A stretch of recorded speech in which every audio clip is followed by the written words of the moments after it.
Bienvenue à tous au Paris JS numéro 42. On a presque commencé à 42, 44. Raté.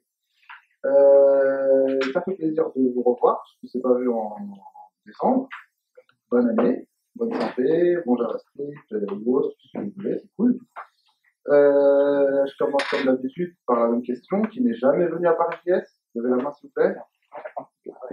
Ah ouais, c'est beau ça. C'est qui? Et qui est étudiant de l'école?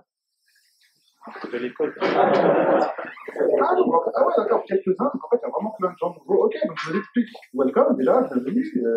This comment football. Paris JS, c'est l'Institut Puma, je crois. Paris JS, c'est quoi? C'est des gens qui se réunissent tous les mois pour parler de JavaScript. On squatte là où on veut bien nous accueillir. Tous les mois, on change de place. Comme des vagabonds, vous appelez des manouches de JavaScript, un petit peu. Et ça fait 4 ans qu'on se réunit le dernier mercredi du mois. Et là, exceptionnellement, ça a été avancé, puisque la salle avait été réservée, tout ça. Et, merci à l'école de nous accueillir. Merci Tech. C'est quoi les valeurs de Paris JS? Le partage de connaissances, comme dans le code source, et l'anarchie, c'est-à-dire qu'on n'est pas des pas de chef, il n'y a pas de président, il n'y a pas de société, il n'y a pas de je sais pas quoi. En fait, n'importe qui peut venir contribuer à faire des trucs. Il y a une mailing list, un site internet que vous voyez ici, parisjs.org, une mailing list, un compte Twitter, il y a le programme, il y a le groupe Meetup. Je pense que vous connaissez le groupe Meetup, que vous êtes inscrits. Hein. Pas de tricheur, hein. Je vais vérifier après. Je mets des amendes. Donc voilà, c'est cool, hein, c'est freestyle. On n'est pas au travail ici, c'est du travail. Qu'est-ce que je peux dire d'autre sur Paris JS? Généralement, les talks sont proposés par des gens. Comment? Oui, les talks sont proposés par des gens qui disent tiens, j'ai envie de partager un truc à Paris JS, est-ce que je peux venir le partager? Il y a un truc ici. Si je trouve le lien. Hey! Un petit peu. Je vais vous montrer ce Paris JS, j'ai jamais fait ça. Voilà, un titre, un résumé, un email et le format, soit long 20 minutes avec 5 minutes de questions, soit event TikTok de 5 minutes chrono, sec. Et après, on va sur Trello, parce qu'on est sur connecté, on va sur Trello, après on va sur Hangout, genre 1 ou 2 semaines avant le meetup. Et ceux qui veulent participer à la sélection du programme, ils viennent, et ça m'intéresse, on peut faire un programme comme ça, regarde, ça va être pas mal, le mec le connaît, il est bien, il est tout pourri, non, il ne prend pas. Venez Hangout, c'est marrant. Adrien, il ne se coche pas, moi je dis c'est marrant. Les Hangout. Ah oui. Et tu dessines et tout, faut la folie Hangout en plus, le logiciel c'est un truc de ouf. Application web, voilà pour l'esprit Paris JS. Quand on arrive à se faire sponsoriser, à se faire payer la bouffe, c'est cool, pareil pour la société. Aujourd'hui, on n'a pas réussi, donc exceptionnellement, c'est des gens de Paris JS et un petit peu l'école aussi qui a mis la main à la pâte. Donc il y a moi-même, Adrien ici présent, Adrien Risser, voilà, Julien Bouclillon, qui est Revolutionnel, il va là-bas. Il y a Antoine Modulo M là-bas aussi. Il y a quelqu'un qui a mis 5 € dans le public. C'est cool. Merci à lui. C'est cool. Et avec ça, on est parti chercher des pizzas, ça arrive tout à l'heure. C'est cool. Faut faire par nous-mêmes, même pas des sociétés, etc. On aurait pu ne rien manger. Quelle boisson faire? J'espère que tu m'as pris un Oasis. Oasis is good, my friend. Voilà. Voilà pour l'esprit Paris JS, hein, c'est cool. Après, ça part. Bravo.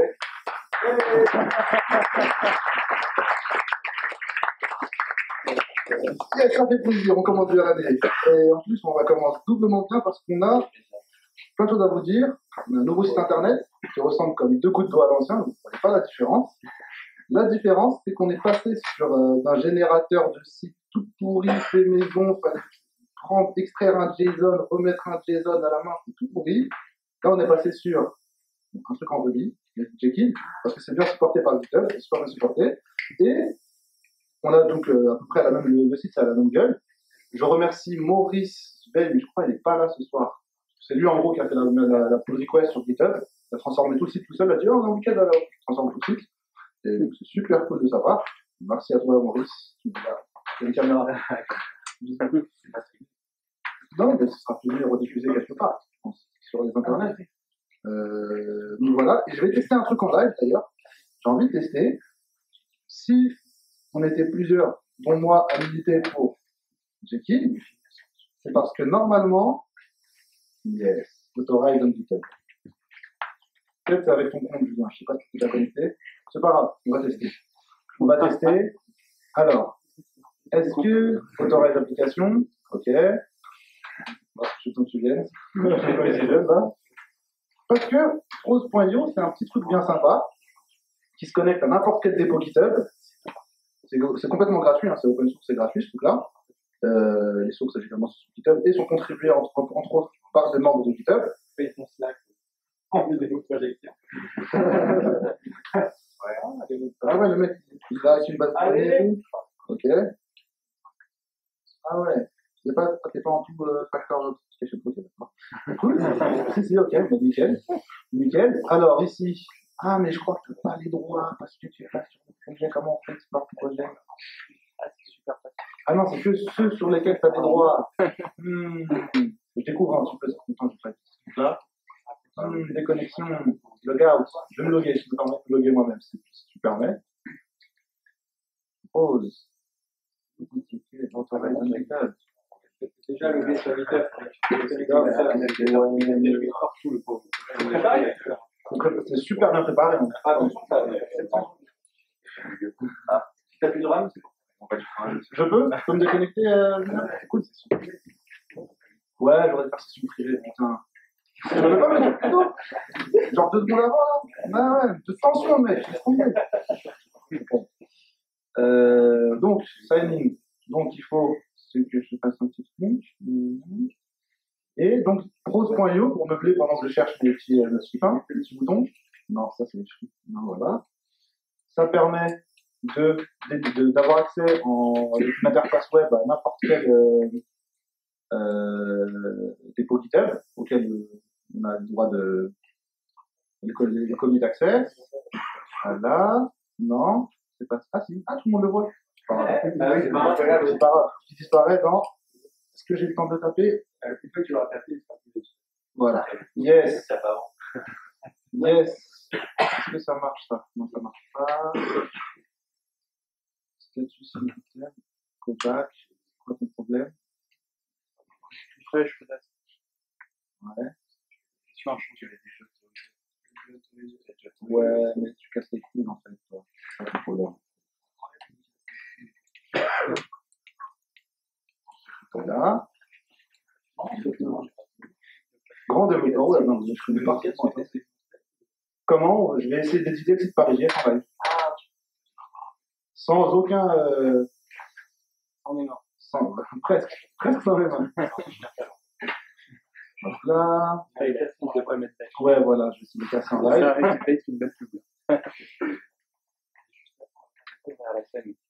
Paris.js, par exemple. Paris.js website.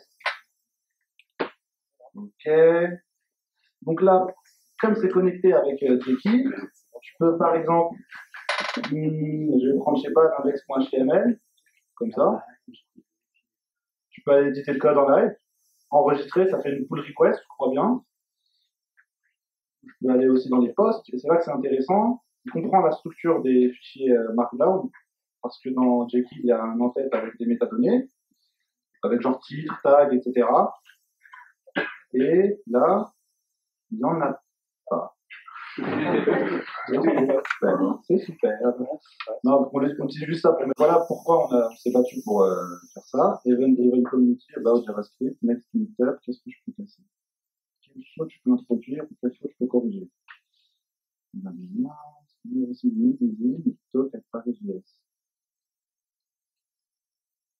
Deux points. Super admirage request.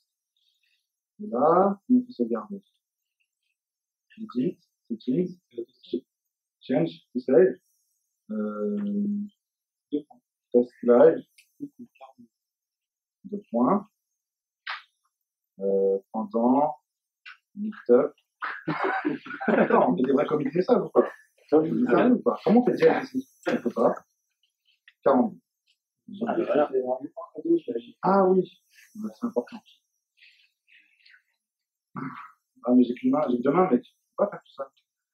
Et là, normalement, si je vais sur le dépôt Paris.js, Laisse-moi tranquille, mets-moi sur GitHub, s'il te plaît. J'ai GitHub déjà de côté.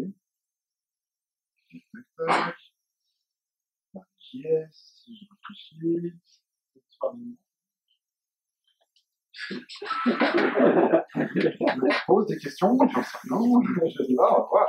C'est quoi une petite communauté sur Master, exactement. C'est vrai. Test live, ça a été édité directement. Donc on peut éditer le site live directement sans se prendre la tête avec le pourri JSON, etc. Maintenant on a un vrai truc d'édition. Tu peux aussi l'éditer sur GitHub. Comment? Ah, tu peux le faire sur GitHub. Est-ce que ça a été déployé? Il y a un moment, il y a un post commit tout. C'était là, vous voyez ici. Est-ce que ça a marché? La technologie, donc voilà pourquoi on s'est pris la tête là-dessus. Maurice, je te remercie parce que ça marche, en plus ce que tu as fait, c'est cool. Et il n'y a pas que lui, il y avait aussi d'autres, François Demet, un ancien qui gère le commerce, merci. Et je ne sais plus qui encore, c'est écrit dans la verge du presse. Ces gens-là, je les remercie, c'est super cool ce que vous avez fait. Voilà. Ah oui, un petit truc qu'on prépare. Certains d'entre vous sont peut-être au courant. On s'est regroupés tous les organisateurs de Meetup JS sur Paris. Paris JS, Node.js Paris, Angular, Backbone, Number, D3JS et d'autres encore. Comment?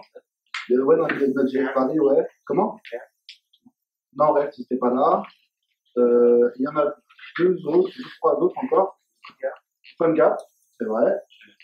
HTML5, ouais, les MDM aussi, ouais, enfin voilà. Donc il y a certains membres qui avaient participé ici.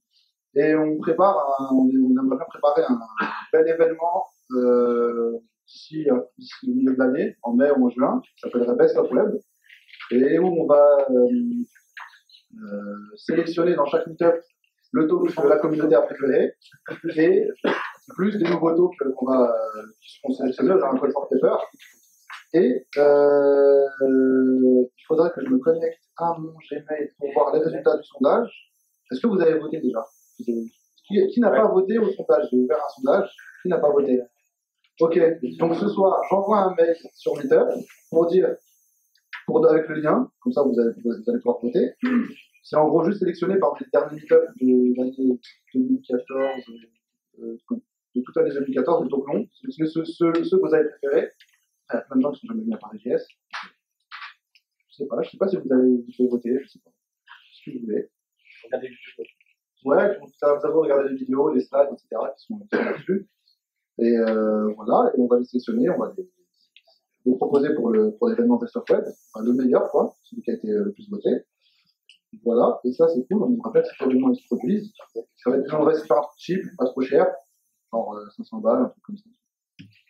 Non, beaucoup moins, au moins un zéro de moins. 2, ce serait cool. Et voilà. Il y aura plus d'infos quand ça aura lieu, quand ça sera organisé. Mais commencez à en parler un peu autour de vous. Il y a un truc sympa qui se prépare pour mai, juin. Voilà. Il y a. J'ai vu un autre truc à dire, trois autres. Il y a plus d'inscrits sur meetup.com que sur la mailing list par JS.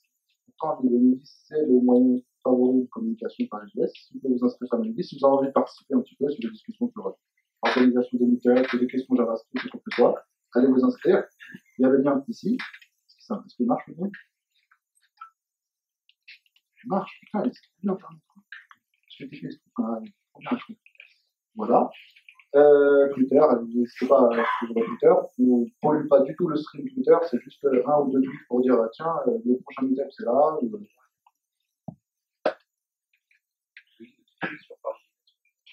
Ouais, le hashtag ParisJS, là, c'est lourd. Si vous avez envie de tweeter, prendre des photos, il y a un con qui parle, c'est tout à l'heure en dessous, allez-y, vous avez le droit. Non, allez-y, franchement, c'est cool. Il y a Julien qui vous passe une petite annonce. L'école qui voulait passer une petite annonce, Adrien qui voulait passer une petite annonce en tant que sponsor, il a le droit. Antoine, si tu veux passer un petit message pour ta sponsoriser, tu as le droit.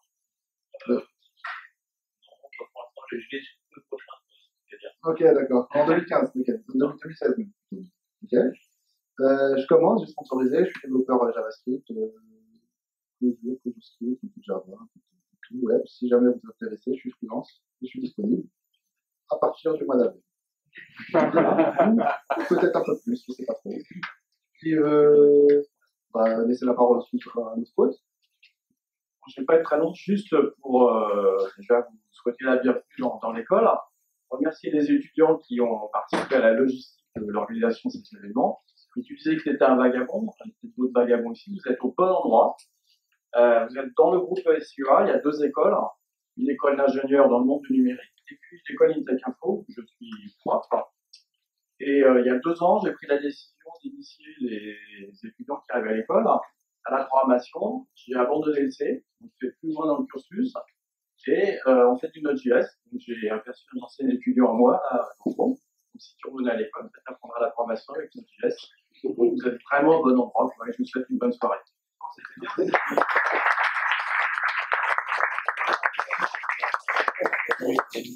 Merci à vous de nous accueillir, c'est super cool. De nous inviter, en plus, ce n'est pas de l'accueil, c'est de nous inviter. C'est encore tout le monde plus. Julien, tu voulais passer un message?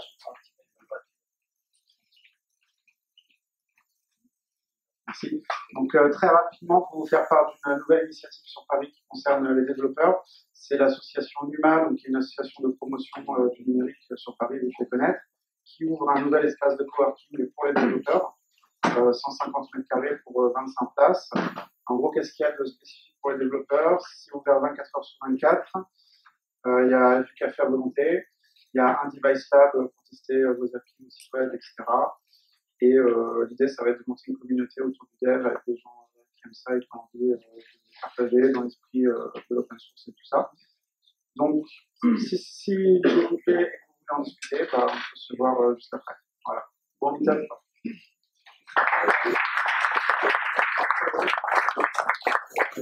Salut, d'habitude je suis juste bénévole, mais là j'ai choisi de sponsoriser parce qu'on est un petit peu limite niveau pizza. Moi, mon annonce, c'est juste, je suis juste freelance Node.js, voilà, je fais que ça, je vis par ça, et je fais pas de rien, je fais que du Node.js et des API. Si vous avez un petit besoin, vous pouvez venir me voir après. Allez, salut.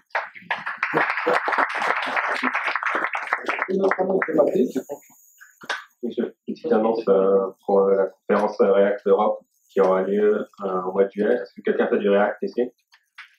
Okay. Il y aura toute l'équipe de Facebook qui sera là de React, il y aura des gens de Netflix, Khan Academy, etc. Si vous avez React, c'est point. Vous écoutez là, les tickets seront en vente d'ici la fin du mois. Merci.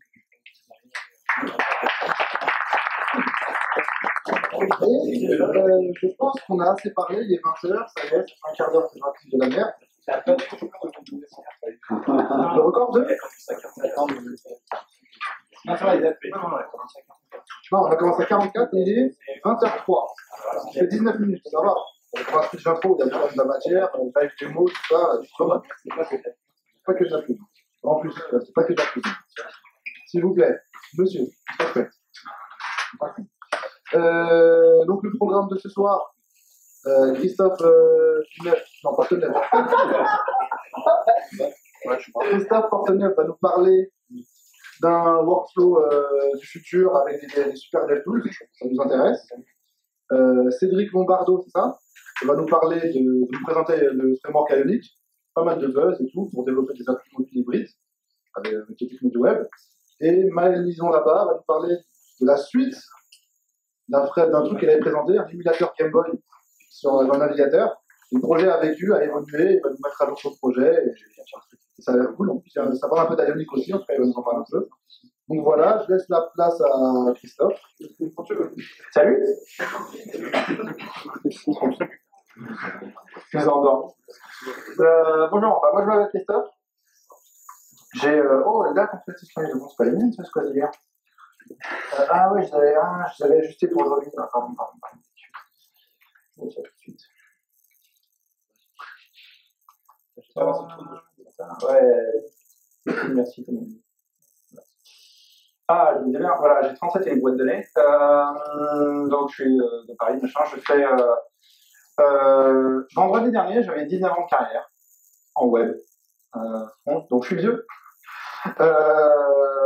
donc, je sais pas, il y en a quelques-uns ici qui ont déjà croisé mon nom quelque part ou regardé un talk. Ok. Donc pour les autres, voilà, j'étais là, je fais partie des petits gars qui faisaient des trucs. Donc vous avez peut-être entendu parler, genre PostgreSQL, Ruby on Rails, un bouquin qui a pas mal marché en ce pays, je sais pas, 10 000 exemplaires, bien développé pour le Web 2, et la conf Paris Web. Je sais pas s'il y en a qui ont fait la conf Paris Web, aux ateliers Paris Web, notamment, ça aussi, ça fait partie de mes petits pet projects. Le dev front aujourd'hui, pour la plupart des gens, c'est le même qu'en 95 et ça pue. C'est-à-dire que tu tapes dans ton éditeur, en plus quand t'as pas de bol, t'es en BTS et c'est Notepad++, voire Notepad tout court, et on peut faire du Java, c'est là la torture chinoise.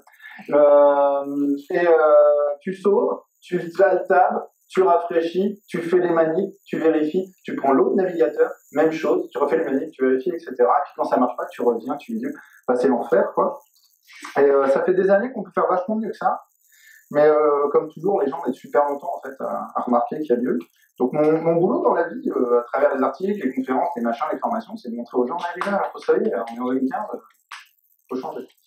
Qui ici a aucune idée de ce que c'est que les source maps? Pas trop ça, donc j'explique rapidement. Les source maps, vous avez peut-être entendu parler par exemple de LESS ou de SAS pour les feuilles de style ou Stylus, qui est encore mieux que les autres.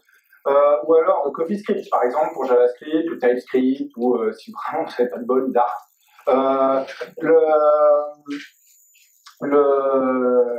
Si tu as beaucoup d'espace disque, quoi. Ces trucs-là, c'est bien, mais le problème, c'est que dans ton navigateur, ce qui va t'interpréter, c'est du CSS ou c'est du JavaScript.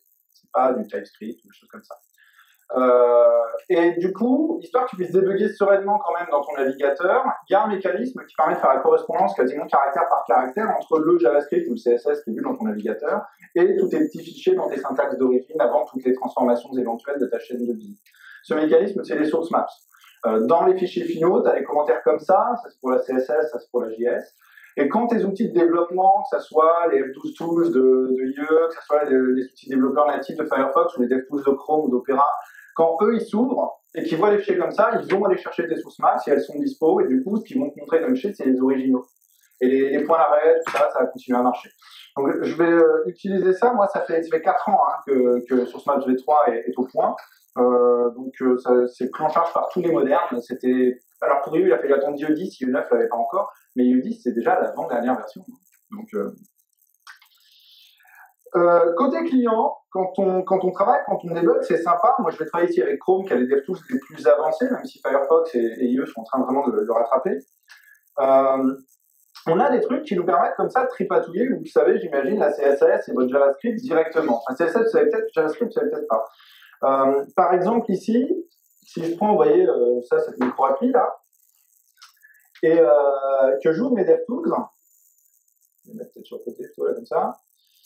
Et puis, par exemple, ici, je vais faire, tiens, procéder à l'inspection, bidule, voilà, j'arrive sur ce time, et ici, vous voyez, j'ai sa feuille de style. Et en fait, ce que je vais pouvoir faire, c'est changer dynamiquement ça. Vous savez peut-être pas d'ailleurs, je peux aussi faire ça.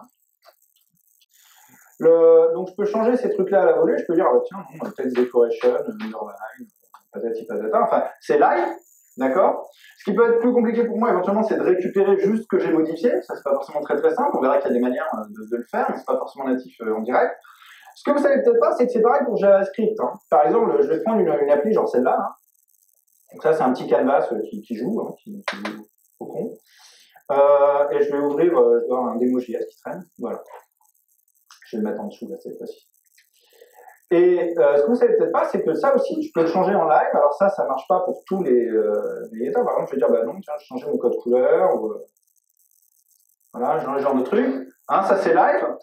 Dès que je sauve, mon nouveau code va être réinjecté en fait dans la runtime JavaScript du navigateur. Ici, c'est V8.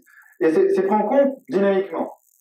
Maintenant, le problème que j'ai avec ce genre de choses, c'est que mon navigateur, lui, il a ces fichiers-là dans son exécution dans la page, mais dès que je vais rafraîchir, je vais le perdre. Les fichiers d'origine que j'ai sur mon disque, ils n'ont pas été touchés. Et c'est pas persisté non plus côté client, donc dès que je vais rafraîchir, c'est reparti, quoi, comme en 40. Donc c'est pas forcément peut-être dans toutes les questions qui fait mais putain, c'est pour ça Sinus. J'aime bien les explications visuelles comme ça de la géométrie.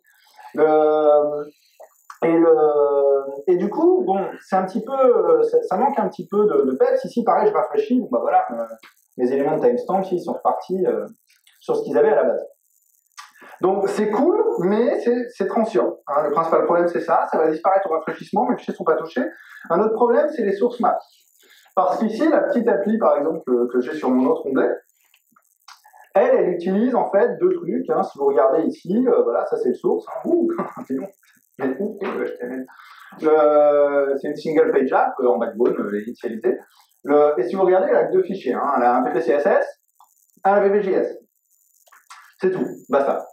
Et tout le reste, donc ça c'est le source. Par contre, évidemment, le JavaScript a injecté plein de choses en DOM. C'est pas une grosse background image, hein, je ne sais pas remarquer. La bonne blague. Et du coup, moi j'ai beau voir ici, grâce aux source maps, bah non, one plus one, tu t'en vas, je peux quitter, mais je vais désactiver mon Bluetooth, il y a un petit malin.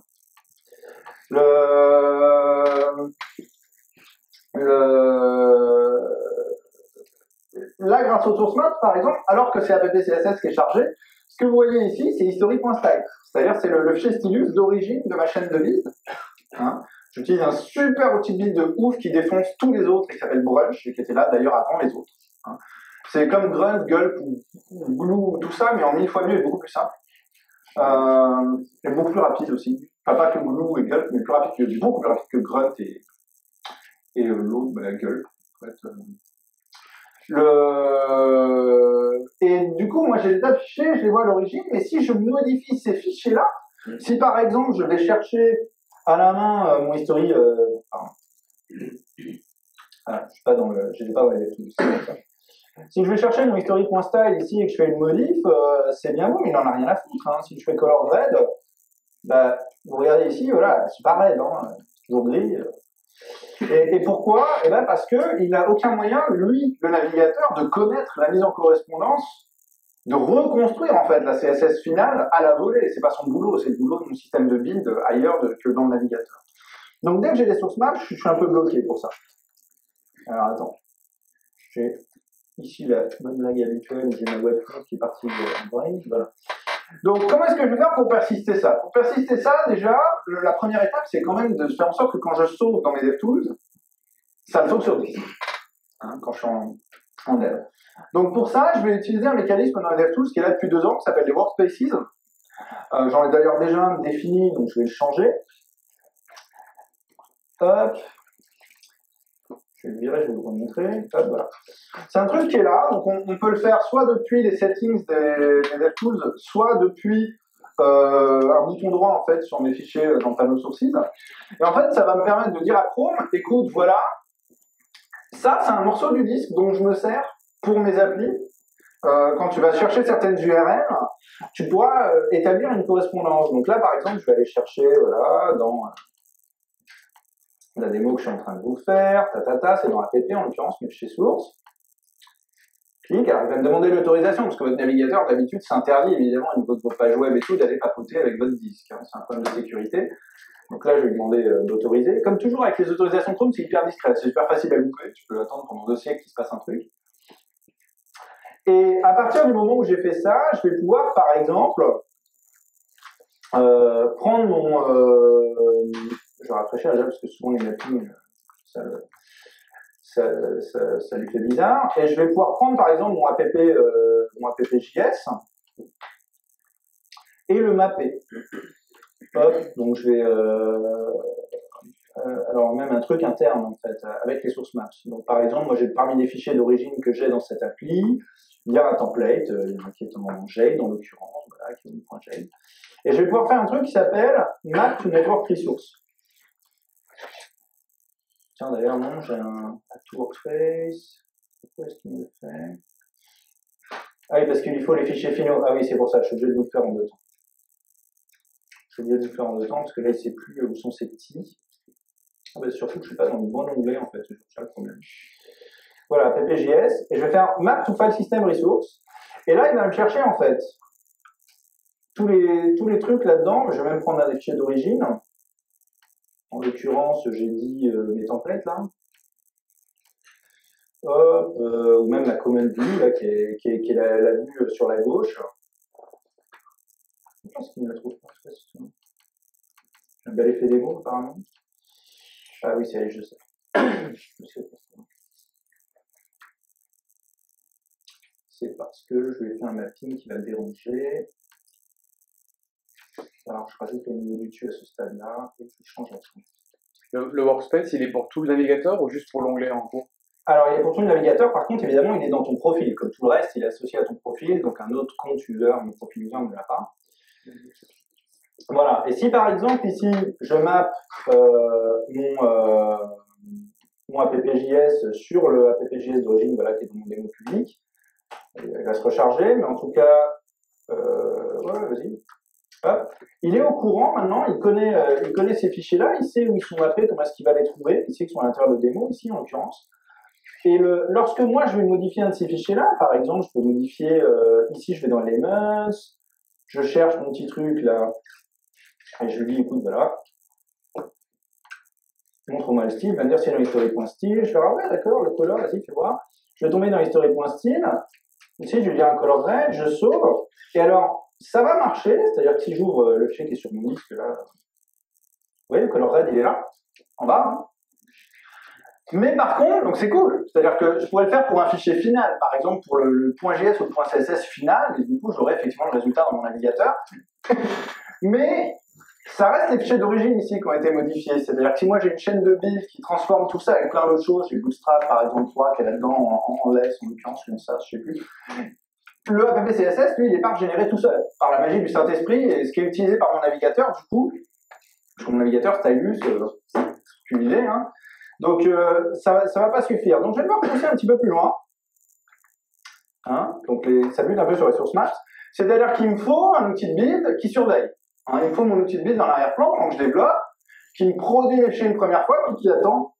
Et dès l'instant où, peu importe via quel éditeur, que ce soit les DevTools ou mon Sublime Text ou n'importe quoi, dès l'instant où je vais sauver, mon outil de build, il va faire hop, et hop, faire un petit build différentiel ici pour reproduire tout de suite le app.css à jour. Hein. Ce qui va être la première étape. Donc ça, bon, bah, chacun ses outils de build. Hein. Moi, j'utilise Brunch parce que ça dépend. Donc, je vais lancer un watcher. Voilà, il se lance. Et puis maintenant, bah, vous allez pouvoir remarquer, par exemple, que si effectivement, hop, je vais le docker à droite. Si je change mon history style ici, par exemple, je fais ouais, non, c'est color green. Tac, coupe, voilà, c'est mis à jour tout de suite. Mon app.css a été remis à jour. Alors, effectivement, il est mis à jour. Il y a comme lui, il a les sources maps, il est capable de me le restituer ici à gauche parce qu'il est cool, il est sympa.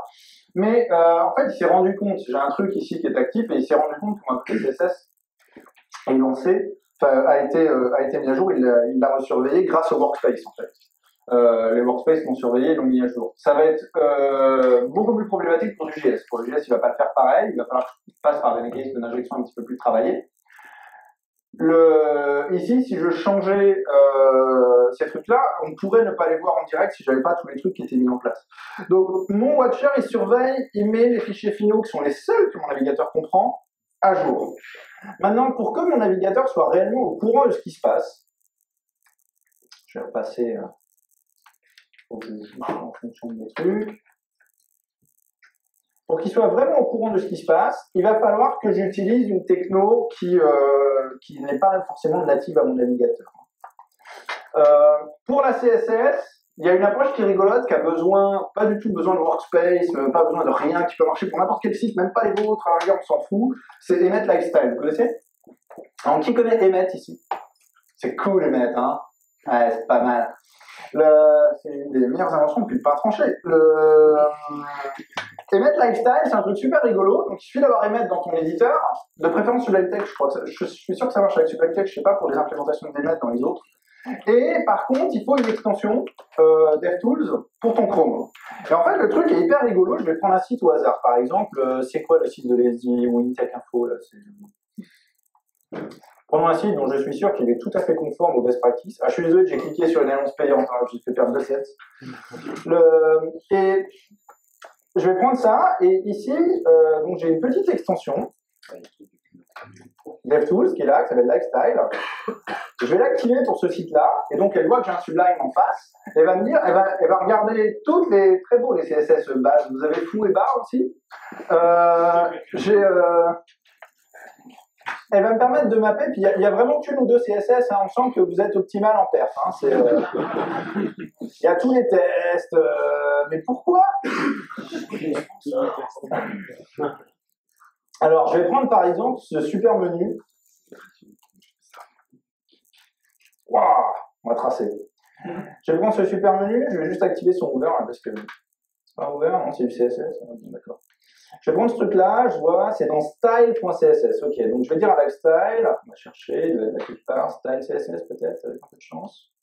Ouais. Et donc je vais m'ouvrir ici un buffer en syntaxe CSS. Et je vais lui dire, tu maps sur ce buffer-là. Et à partir de là, ça va être rigolo tout plein. Parce que si je fais des modifs ici, par exemple, je prends lui, là, et je fais, ouais, alors tu sais quoi, en fait, je sais pas moi, t'es color blue. Alors ça serait bien par contre que je le chope le vrai truc à l'intérieur. Attends. Il est où? Formation. Voilà, c'est un A. Ok, d'accord. On va changer sa color. Hein. J'espère qu'il est dans la même. Ouais, mais il est pas dans la bonne feuille de style. Vous avez trop de feuilles de style, j'ai pas repris la bonne. Elle est où style avec un S majuscule? Et franchement, vous êtes en mode. Hop. C'est pas celle-là. J'aime bien les mecs. Non, c'est la 4318e. Tu vas chercher là? Ouais, si, sûrement. Style.css. Non, non, pas là-dedans. Là. Style.css. Ah non, il ne m'autorise pas là. Bon, j'aurais bien fait la démo, mais ce qui est hyper rigolo, je peux le faire sur le site des Met Lifestyle, c'est qu'en fait, toutes les modifs que je fais dans le navigateur, je vais les voir là live, les règles en fait associées, et inversement, toutes les modifs que je fais là-dedans sont live dans mon navigateur aussi. Ce qui est hyper cool, parce que tu vas récupérer uniquement ton delta, etc., et pour n'importe quel site. Donc ça, c'est sympa, mais nous, on va aller beaucoup plus loin que ça. On va utiliser, alors Bracket, l'éditeur d'Adobe, un truc comme ça, il y a un plugin qui s'appelle BrowserSync, qui entre autres fait de l'injection CSS et pas mal d'autres choses. Mais tout ça, c'est que de la CSS, c'est pas JavaScript.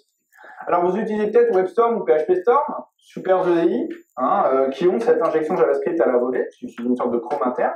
Nous, on va utiliser un petit truc de Facebook, c'est bien une graphe où vous entendrez dire bien Facebook, qui s'appelle FBFlow, FLO. À pas confondre avec une autre techno Facebook qui s'appelle Flow, avec un W qui n'a rien à voir, sans les mecs qui sont là pour qu'on se souvienne bien. Et FBFlow, c'est une petite extension où tu écris un serveur librement. Il y a un micro-serveur en Node, que tu fais ce que tu veux, tu lui fais surveiller ce que tu veux, etc. Tu surveilles ça, ça va là, machin. Et tu as une petite extension dans les DevTools et ils se parlent. Donc moi, j'ai un micro-serveur qui est pratiquement celui de l'Adobe. Top, voilà, il est lancé, c'est rien du tout, c'est 12 lignes. Hein, en gros, c'est ça. Voilà, et c'est quasiment copier-coller d'Adobe. Et je lui dis, écoute, voilà, tous les JS et les CSS que j'ai à l'intérieur de mon répertoire public, tu vas, dès qu'ils bougent, dès que tu vois qu'ils bougent, peu importe pourquoi, peu importe qui les a édités, tac, tu dis à ton extension que ça a bougé. Et dans mon extension, elle est là, je vais dire, ok, vas-y, connecte-toi, voilà, elle est connectée, tout va bien.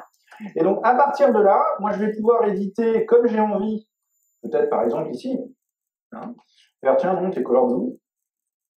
Alors, il faudrait par contre que j'ai des bons mappings, et j'ai 2 source maps, et mes source maps ne sont pas les bons. Il faut que je mette le bon. Lui, j'en veux pas, il faut que je refasse mon mapping, parce que sinon, il ne se passe pas les bons chemins entre eux, ils ne sont pas d'accord. Ça sera la dernière démo à prendre les bons. Juste pour que je vous montre à quel point le workflow est rapide. Voilà, parce que là, évidemment, il est bleu, c'est normal, j'ai rafraîchi. Mais surtout, c'est là où je vais lui faire un mapping. Voilà, le network mapping, puisque son mapping n'était pas le bon, c'était sur un ancien chemin. Et maintenant, je vais faire son bon mapping. Voilà. Appliquer les styles, machin, on est d'accord. Donc maintenant que les mappings sont les bons, effectivement, ça va être super bon parce que je peux aussi bien ma CSS que ma JS, peu importe, là je les ai dit par exemple dans un voilà, color red. Hop. En fait, ce qui se passe, c'est que mon brunch voit la modif, il met instantanément à jour la PPCSS, FBFlow voit que la PPCSS avait bougé, et il dit au navigateur, et non, la PPCSS là. Et même chose pour le JavaScript. C'est-à-dire que je peux rentrer, même ici, à la rigueur, là, c'est ma couche versante, dans du truc en CoffeeScript. Donc vraiment, CoffeeScript, mon navigateur, il est pas au courant. Et ici, rajouter un petit console log, par exemple. Console log, enfin, des trucs un peu corporate, comme ça, un peu pro. Et c'est injecté live ici, c'est-à-dire que si je me sers effectivement de la fonction en question, ça s'appelle un couple de persistance, vous voyez mon Yuppie Afrique dans la console là? Je n'ai pas rafraîchi la page ni rien. Hein. Donc je peux travailler avec tous les éditeurs que je veux, dans les langages que je veux, à travers une chaîne de build aussi complexe que je veux, et la voir live instantanément dans ma page. Donc si ma page, quand je l'ai ouverte, il a fallu que je fasse 15 000 manipulations pour arriver sur la boîte de dialogue où je suis en train de tester le machin, etc. Mais c'est bon, je n'ai pas besoin de les refaire, je suis dans la boîte de dialogue. Hein. Ma page n'est pas rechargée. Toutes les modifs que je fais, même à travers une chaîne de build compliquée, quelle qu'elle soit, quel qu'en soit l'éditeur, elles sont injectées live dans ma page. Et j'ai le feedback instantanément. Ou instantanément, genre 200 milli, quoi. Ce qui est quand même vachement mieux que Refresh. Et si je mélange ça avec des trucs comme BrowserSync, BrowserSync, ici, moi je suis dans Brunch, donc il y a un plugin qui fait que tu n'as rien à faire. En fait, tu dis tiens, BrowserSync Brunch, c'est bon. Et je vais pouvoir le tester simultanément sur autant de browsers, y compris les browsers genre dans les télés, les consoles, etc. que je veux. Et notamment, ça va synchroniser mes scrolls, ça va synchroniser mes utilisations des formulaires, ça va synchroniser mes clics, ça va synchroniser toutes mes manips. Hein. Donc tous mes scénarios de test à travers ma tablette, mon smartphone, ma télé, ma console, mon machin, etc. Je vais pouvoir les synchroniser aussi plutôt que de les faire 15 fois à chaque fois que je les fais. Donc il y a moyen d'aller vite, t'as pas le droit de glander, il y a des tas d'autres raisons de glander, par exemple, c'est du Java, donc il y a plein de raisons, mais pas celle-là. Donc voilà, dernière chose, donc on fait des formations, je vous précise pour ceux d'entre vous, vous êtes étudiants, il n'y a pas trop d'étudiants, ça va. Du 3 au 6, il y a la prochaine formation Node qu'on fait, et si vous voulez y aller, on va vous faire moins 20%, ça fait quand même 400 € d'économie, donc si vous avez envie d'y aller, voilà, pour les gens qui sont à Paris GS. C'est moi. Donc, formation Node du 3 au 6, c'est à Paris, voilà, ceux qui voudraient. Vous pouvez regarder sur JS Attitude et tout ça. Ces slides-là sont en ligne, vous allez les trouver ici, business/dev-avengers. Il y a un screencast ultra détaillé qui va plus loin que ce que je vous ai montré ce soir, qui est gratuit sur YouTube que j'ai fait, avec le même matériau. Hein, si vous voulez aller refaire ça à votre rythme, tranquillou, avec plus d'explications, parce que là, en 20 minutes, je suis obligé de le faire. Voilà, tu vois. Vous allez... et puis voilà, merci beaucoup.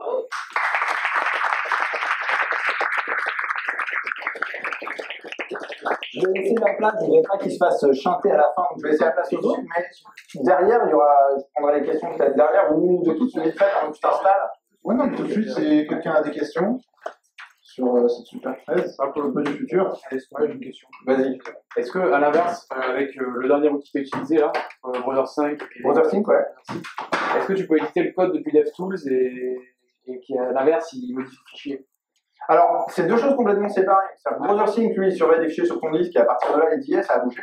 Notamment CSS spécifiquement, pas JavaScript. Hein. Et BrowserSync, sinon, moi, je l'utilise pas pour ça parce que j'ai SBFlow qui fait les CSS. Je l'utilise vraiment pour la synchronisation de manip entre les pages. C'est vraiment pour ça que je m'en sers, même s'il est capable de faire de l'injection CSS, mais c'est tout. Comme moi, souvent, je vais vouloir une injection JS. Je vais faire toute l'injection via SBFlow parce que c'est pas plus de travail. Et pas l'utiliser dans BrowserSync. Inversement, si tu as besoin que de l'injection CSS, Emmet Lifestyle ou BrowserSync, ça suffit, tu n'es pas obligé de faire avec Flow. Ouais, par contre, ma question, c'est un peu plus de est-ce que je peux modifier le code dans le browser Ouais. et ça se réinjecte dans mon fichier de départ? Bah ça n'a aucun à voir avec les deux, c'est le boulot des workspaces. C'est quand tu définis un workspace dans Chrome, par définition, si tu as édité le fichier dans... si tu édites le fichier dans Chrome et que tu sauves, il sauve vraiment le fichier sur le Ah ouais, voilà. C'est juste les workspaces. Donc c'est de base dans les DevTools depuis 2 ans, t'as rien à faire. Tu configures ton workspace, c'est tout. On est dans le futur. Hein. Voilà. On est dans le futur. Une question de On est dans le futur, il y a Ouais, concernant la synchronisation de scénario là, avec BrowserSync, comment c'est géré dans le cas où tu as, mettons, un smartphone en vertical et tu as un ordi qui est en landscape, parce que le scroll et les éléments... Alors non, justement, il va, lui, il se pose pas trop la question parce qu'il va pas s'amuser à introspecter tes media queries pour refaire des calculs de ouf et tout. Donc non, s'il détecte un scroll de 25 pixels vers le bas, bah, il tente de faire un scroll de 25 pixels vers le bas. Donc justement, du coup, c'est un peu bizarre parce que des fois, tu obtiens des scrolls qui ne sont pas exactement synchrones entre les deux. Mais en même temps, dans la pratique, la plupart du temps, même quand tu fais du responsive ou des choses comme ça, au pire, ce qui va se passer, c'est quoi? Il n'y a pas matière à scroller, il ne scrollera pas. Hein. Là où c'est surtout intéressant, plus que le scroll, c'est les clics et les manips formulaires. Que ça soit reflété entre les deux, etc., systématiquement. Parce que là, c'est pratique quand tu dois cliquer sur ça. Oui, en fait, tu vas choper le sélecteur, tu vas rejouer le même clic sur le même sélecteur, pas à la position. Merci. Voilà. Une dernière question. Ou pas de question. Comme vous voulez. Non, pas de question. Bravo. Merci, super question. Alors, je vais vous présenter Ionic Framework. Est-ce qu'il y en a parmi vous qui ont déjà entendu ou jamais entendu parler d'Ionic? Par exemple, qui a jamais entendu parler d'Ionic? Ok, super. Donc je vais essayer d'attaquer doucement. L'idée, c'est de vous montrer comment on peut s'affranchir des problèmes du développement hybride, enfin mobile en hybride. Donc, on va voir les avantages et les inconvénients d'implémenter de l'hybride, et puis ce que Ionic peut apporter pour nous, développeurs JS. Donc, Ionic, bien, c'est un framework, vous l'aurez compris, pour faire du développement hybride. La première question à se poser, c'est pourquoi faire de l'hybride? Eh bien, tout simplement parce que l'environnement dans lequel on vit aujourd'hui, il ressemble... Oh, pardon. Il ressemble à ça. Donc, plein de plateformes, plein d'environnements sur lesquels il faut développer, Windows, Apple, Android, les browsers, etc. Et en général, ça coûte cher. Vous n'avez peut-être pas assez d'argent pour avoir 3-4 équipes de dev, et puis vous avez envie que ça dépote, et puis pouvoir faire une seule modif et la distribuer sur plein de plateformes, sans avoir à payer 4 devs. Le problème, c'est qu'aujourd'hui, dans la situation actuelle, on a besoin de développer sur chaque plateforme, puisqu'elles sont dans un langage natif et elles ont besoin d'accéder aux couches natives. La question, c'est pourquoi tant de haine? Vous avez sûrement déjà entendu parler, il y a PhoneGap. PhoneGap, c'est pas quelque chose de neuf. Donc Cordova, plus précisément, qui fait le taf. C'est-à-dire que si vous regardez PhoneGap ou Cordova sur Google, c'est la même chose. PhoneGap appartient à Adobe et sert en fait à juste faire la partie de build. Et donc en gros, vous envoyez votre code à Adobe, Adobe il passe dans la moyenne Xcode et il vous sort le binaire compilé. C'est très sympa. Mais ça prend 15 plombes et puis ça consiste à donner son code à Adobe.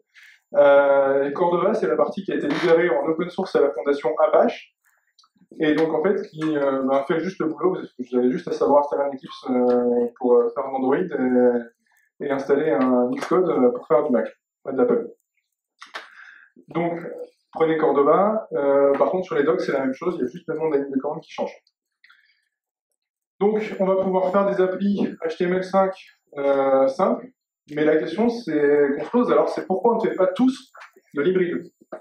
Pourquoi il n'y a pas que des applis hybrides qui sortent? La première réponse, c'est si vous avez besoin de beaucoup de performance, je ne vous recommande pas de faire une application hybride. Tout simplement parce que on ira toujours moins vite en loadant une page web qu'en allant attaquer directement les API natifs du téléphone. Il faut savoir que ces petites bêtes, elles n'ont pas beaucoup de ressources. Et encore plus, si vous voulez être compatible avec des vieux téléphones, typiquement, vous voulez dire ce soir, vous rentrez chez vous et vous voulez faire WhatsApp en version hybride, rêvez pas, vous n'aurez jamais un WhatsApp compatible sur iOS 5 avec un hybride. Il n'y a plus d'iOS 5. Enfin, il paraît qu'en tout cas, WhatsApp semble le supporter toujours, et je pense qu'il y a 3-4 personnes dans le monde qui le font encore, mais... si vous avez un graphiste qui vous dit « je veux des effets au top, sinon rien », Famous, voilà. Mais même ça, on n'a toujours pas les effets qu'on a en natif. On n'a toujours pas le sentiment natif sur des téléphones qui auraient un peu moins de RAM, sur un Android un peu plus lent, etc. Genre les smartphones à 50 €, ça va ramer. Il y a une petite condition pour limiter le lag, c'est déjà de faire des translates 3D et pas juste des translates 2D. Le rapport natif HTML. Si vous voulez faire quelque chose qui va accéder, on va dire, à 90%, ça va être du natif. Lire vos contacts, modifier vos contacts et que vous allez avoir 10% en HTML. Vous ne pouvez pas faire que de l'hybride. Alors vous pouvez avoir la vue en hybride qui sera mixée au reste de l'application. Enfin, la vue, le reste de l'application en hybride est plutôt cette vue-là qui soit en pur natif. Mais par contre, si vous avez une appli qui fait beaucoup de natif, ça sert à rien. Et enfin, je vous recommande pas de faire d'hybride, quoique, parce qu'en priori on fait du DevJS et c'est vachement cool. C'est toujours capable d'étendre, c'est si vous ciblez qu'une seule plateforme. Vous voulez qu'une plateforme, vous voulez faire qu'une appli Apple, Bon, bah, faisons encore bosser les 4D d'Apple qui existent encore et qui font du dev Apple. Swift, en plus, c'est cool, c'est un peu de gueule. Donc, voilà. Alors, le problème, quand on fait de l'hybride pur chez soi, par exemple, on prend son petit AngularJS ou son petit AngularJS, et puis on dit, allez, je fais mon design hybride, ben, mon appli hybride, elle va ressembler un peu à ça. Je vais focuser, et puis ben, mon header, il va se barrer, enfin, genre des gros problèmes de quali, et ça va partir dans tous les sens. Et ça, c'est vraiment quelque chose qu'on rencontre très très fréquemment quand on fait de l'hybride. Ce que va apporter Angular, c'est un ensemble, Ionic, c'est un ensemble de couches, c'est un ensemble de couches qui vont nous permettre de nous simplifier la vie. Ionic, c'est fortement lié à AngularJS, même s'il y a des tentatives pour passer sur du Ionic plus React, etc. Aujourd'hui, j'ai pas trouvé une implème qui marche vraiment, à part celle de la version Angular. Et en plus, la version Angular est vachement bien documentée. Donc AngularJS, on connaît tout son pouvoir avec ses directives. On connaît tous ses inconvénients avec ses directives. C'est-à-dire ses attributs, pas HTML, ses NG dans tous les sens, etc. Mais bon, en même temps, ça fait le taf, ça se rend assez vite. Et voilà. Cordova, ben, pareil, on connaît ses avantages. Il va nous permettre d'accéder facilement en JS à nos couches natives. C'est-à-dire qu'en fait, il y a côté Objective-C du code qui fait la partie native, il envoie une réponse en JS, où il reçoit une entrée JS, et puis il retourne après du texte. En gros, c'est une plateforme d'échange. Et puis, bah, tout ça, bridgé à un petit peu d'amour du mobile, on va dire, bah, ça donne Ionic. Alors, je vous rassure, quand vous ferez du Ionic, il y a quelque chose qui ne changera jamais. C'est App Store. Enfin, à moins que vous ayez besoin de distribuer votre appli en interne, App Store vous continuera à vous poser des problèmes avec ces mécaniques de validation, des 15 jours de validation, etc. Donc, vous aurez à faire valider votre appli. Il y a des tonnes et des tonnes de débats de est-ce que mon appli elle va marcher sur Apple, machin, est-ce qu'elle va passer, est-ce que c'est hybride? Oui. Le problème, c'est pas que c'est hybride hein, chez Apple. Hein. Le problème, c'est que ça respecte les CGI d'Apple et qu'il y a les cases à cocher et qu'il n'y a pas de pornographie dessus. Voilà, ça s'arrête à peu près à ça. Il y a des conditions dans tous les sens. Donc, tant que vous respectez le design Apple, on n'est pas trop mal. Alors, ce qu'il faut savoir, c'est l'avantage de Ionic, c'est qu'on va penser une appli mobile de manière totalement différente de ce qu'on pense un site web. Quand on pense un site web avec un Angular, etc., même avec les outils de mock-up que vous faites tous les jours, ben on va penser en termes d'URL, on va penser en termes de navigation, en termes de clics. En mobile, on parle de vues. Donc on échange les vues, on passe d'une vue à l'autre, etc. Et vraiment, Ionic permet vraiment cette intelligence-là, avec notamment une feature qui est assez cool, qui est la notion de savoir s'il faut faire apparaître le bouton back ou pas, en fonction de là où va retourner le bouton back. C'est-à-dire que si j'ai deux manières d'accéder à la même vue dans mon application, le bouton back il va aller au -1, donc à l'historie par an, et avec le bon effet, c'est-à-dire l'effet qui a servi à l'ouverture, c'est-à-dire qu'il va inverser l'effet qui a permis d'afficher la pop-up. Les composants, donc Ionic, ben, c'est pas uniquement juste corriger quelques petits bugs, c'est plein de composants, donc des directives. On en trouve quelques-uns de très cool, donc notamment une header bar, c'est la base par là que commence une appli mobile. Donc on voit, on peut lui dire donc la tronche de la barre, il y a quelques classes, un peu à la Bootstrap. On va pouvoir lui donner l'alignement du titre, etc. On va trouver des listes. Alors moi je vais vous montrer, la tronche. Il y a une API, en fait une doc. Je vais sortir de ça. Il y a une doc qui est hyper bien faite.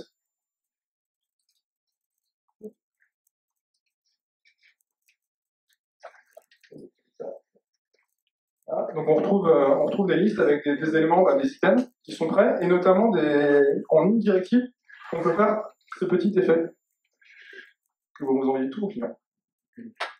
Alors là, sur un navigateur, c'est pas table. Mais voilà, en gros, je vais pouvoir aller faire le edit, le slide, etc. Et ça, ça s'écrit comment? Ça s'écrit juste en lui disant que j'ai mon item de liste, au milieu de mon ngRepeat, qui va avoir son contenu et qui va avoir des option buttons qui vont permettre de s'afficher automatiquement au moment du swipe. Et je vais avoir également des futurs, donc on voit ici le reorder button, qui se fait en un clic. Voilà. Je vais pouvoir donc, afficher les éléments que je veux, donc toujours les éléments de ma liste, et pouvoir faire du drag pour réordonner. Donc ça, ben, lui, Ionic, en fait, ont une couche, une tonne de composants qui permet de faire ce genre de choses-là. De la même manière, des action sheets, c'est cette fameuse petite pop-up d'action qui apparaît sur nos mobiles, le menu sur Android, ou bien quand on veut faire une action sur Apple. Et en fait, Ionic va permettre de l'intégrer directement avec le joli effet, le backdrop, etc. Et ça fait uniquement les quelques lignes là que vous avez à droite. La slidebox, de la même manière, même jeu, on va déclarer quelques slides, et puis on va expliquer que quand j'ai changé de slide, ça déclenche un événement, par exemple, et puis juste je vais déclarer mes divs HTML qui vont contenir mes slides. Même jeu, le menu. Donc avoir un menu qui se swipe quand je glisse mon doigt sur mon mobile, eh bien ça c'est déjà prévu dans Ionic. Alors la question qui vient après, c'est comment est-ce qu'on initialise la magie? Parce que beaucoup de magie, là on a l'impression que c'est rapide, qu'il y a 3 lignes de code à taper pour initialiser une app. On est à peu près là. Il y a à peu près 3 lignes de code à taper pour initialiser une app. La première, on va installer Cordova Ionic avec NPM. Sous-entendu, vous avez installé Node, du JS, c'est un prérequis. On va lancer donc Ionic Start. On va lui demander donc d'aller télécharger une app type qui est Tab, par exemple. Et puis, on va lui demander de lancer l'app. Si je fais ça,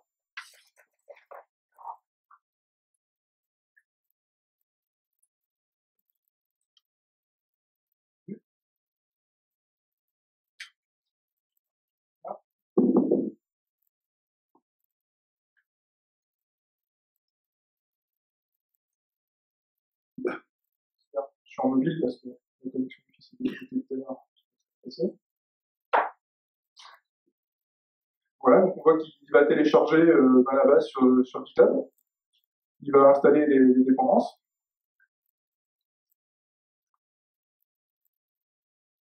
Un peu la moitié de la terre. Et il m'explique en plus gentiment comment lancer l'app. Donc moi je vais aller dans le dossier.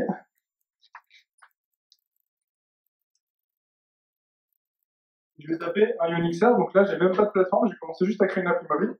Et ça y est, j'ai une appli qui est pré-buildée, qui permet de manipuler des tables, donc avec des pages, etc., qui fonctionnent, en gros qui me permet juste de comprendre comment marche Ionic, et de me servir de ce code-là comme un code de base, pour travailler.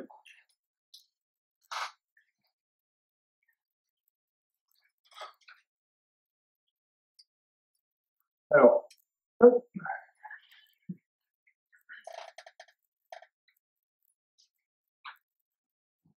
Le Ionic toujours plus fort. Donc vous allez trouver donc le fameux NG Cordova, mais alors c'est pas du Ionic, en fait c'est de l'Angular, c'est un outil indispensable pour faire du Cordova proprement. Et mon petit jeu, le dernier né de Ionic, enfin un des derniers nés, c'est Ionic Creator. Donc ça c'est mon grand jeu. Alors, de toute façon, on va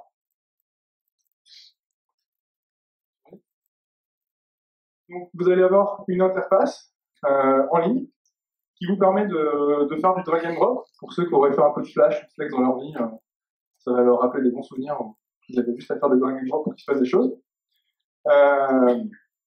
Et puis ensuite, eh bien, je vais pouvoir lancer mon test, donc ma démo. Tac, et j'ai une appli fonctionnelle. Qui permet tout de suite, donc avec ce fameux bouton back dont je vous parlais tout à l'heure, je vais avoir une appli tout de suite qui va permettre d'avoir un premier aperçu. L'intérêt de ça, pour l'avoir testé, exporté, donc c'est encore un état un peu bêta de ce créateur aujourd'hui. Aujourd'hui, le code qui est exporté, il est un peu moche. Ça reste du code Ionic. On trouve les templates de manière assez lisible dans un dossier.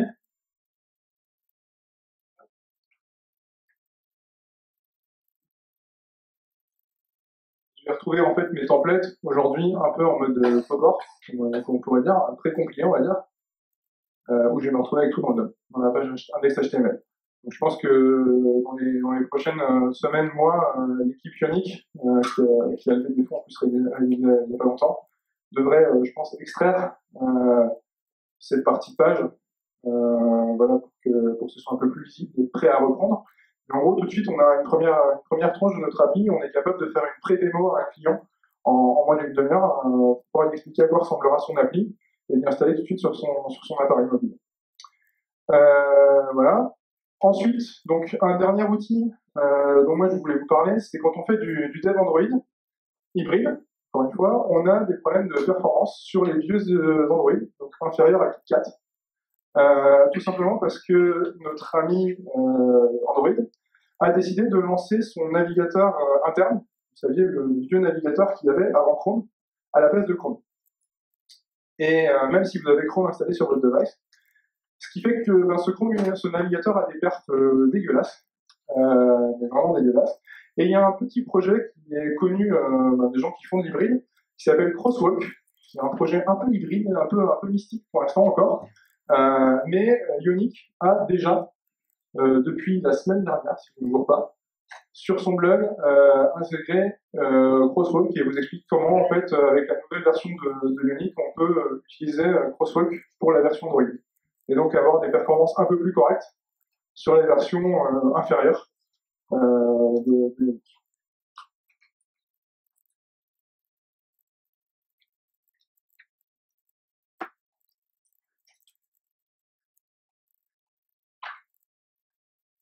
Alors, la question qui vient avec,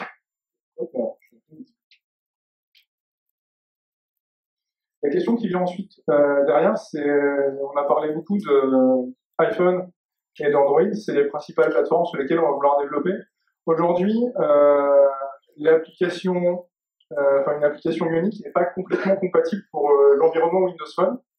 Il y a quelques billets de blog qu'on commence à trouver, comme celui qui est en lien ici, qui explique un petit peu comment résoudre les problèmes qu'on a sur Windows Phone. Je sais que l'équipe Ionic travaille dessus. Maintenant, c'est pas forcément pour tout de suite. Donc, si vous avez besoin de Windows Phone, tweakez-le si ça passe là-dessus. Sinon, demandez à votre client qu'il faut faire un Windows Phone en natif. Ou attendre. Voilà. Je ne sais pas s'il y a des questions. Je suis dans les temps.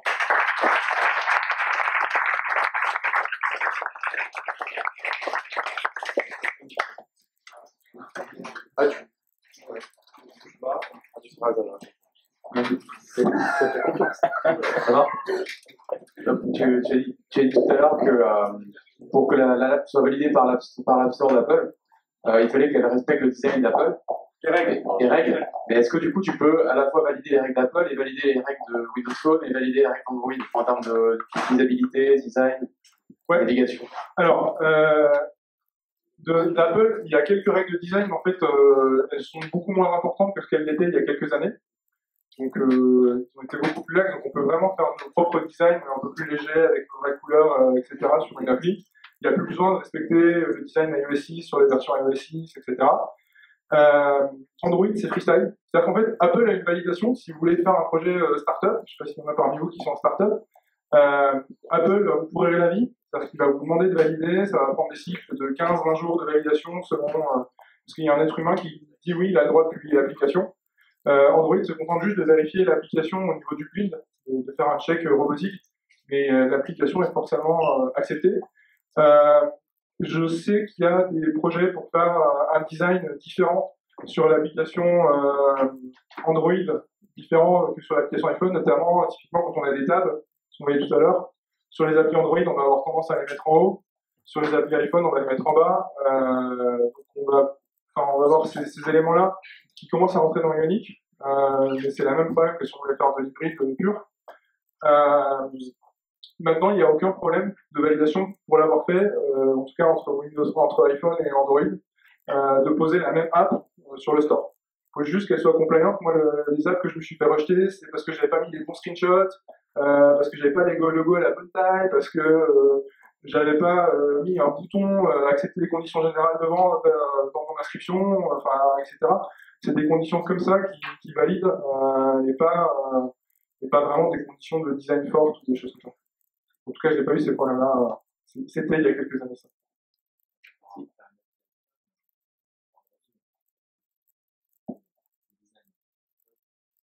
Sur Android, on peut se taper Design Apple. Maintenant, ce que je dis, il y a des éléments, en fait, et Ionic, déjà de base, met une classe CSS Android, iPhone, etc. sur le device. Donc, on peut tweaker le CSS de manière assez facile. Et Ionic a en son sein déjà des éléments pour changer la place du header, etc. Par contre, si on fait ça, ça demande forcément plus de temps de test déjà. On se retrouve avec un peu plus de charge de travail. On commence à perdre un peu l'intérêt d'avoir une seule app. Notamment avec ça, en fait, moi j'avais une appli quelques conditions, quelques livres qui squeeze, on va dire, la partie native.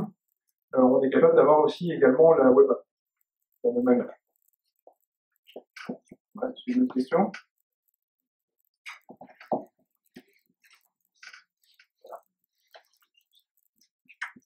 Il me semblait que l'un des intérêts aussi qu'avait Ionic, c'était de fournir des composants hybrides qui allaient donner des rendus différents donc, sur Android et iOS, par exemple, pour avoir des rendus plus natifs. Est-ce que c'est vrai? Est-ce que c'est quelque chose que le framework cherche à faire? C'est en cours. Enfin, moi, j'ai commencé à avoir vraiment des blogs en cours. Maintenant, pour l'avoir utilisé vraiment, jQuery Mobile est plus proche des vrais rendus pour l'instant que ce que peut l'être Ionic. Si vous voulez vraiment un vrai rendu natif, vous êtes sur... voilà, maintenant Ionic commence à le faire, ce que je disais avec des changements de place, de bandeaux, etc. Mais c'est pas forcément tout près dedans. Une dernière question là, de jeune homme au fond. C'est la même. Ouais. Et niveau moteur JS et bon, que ce soit iOS ou Android utilisent des moteurs différents, ça pose pas de problème. Unix supporte vraiment les deux aussi bien, ou il y avait une préférence par rapport à l'un ou par l'autre. En mobile, il y a quand même souvent une préférence pour WebKit, par exemple. Ce qui fait qu'en Android, c'est pas WebKit. En fait, donc, on a un problème de perf sur les Android qui utilisent pas WebKit, en tout cas pas Chrome, c'est pour ça que je parlais de KitKat tout à l'heure. Avec Crosswalk, ce problème-là est vraiment résolu en termes de perf. On n'a plus vraiment ces problèmes-là. Merci. Merci.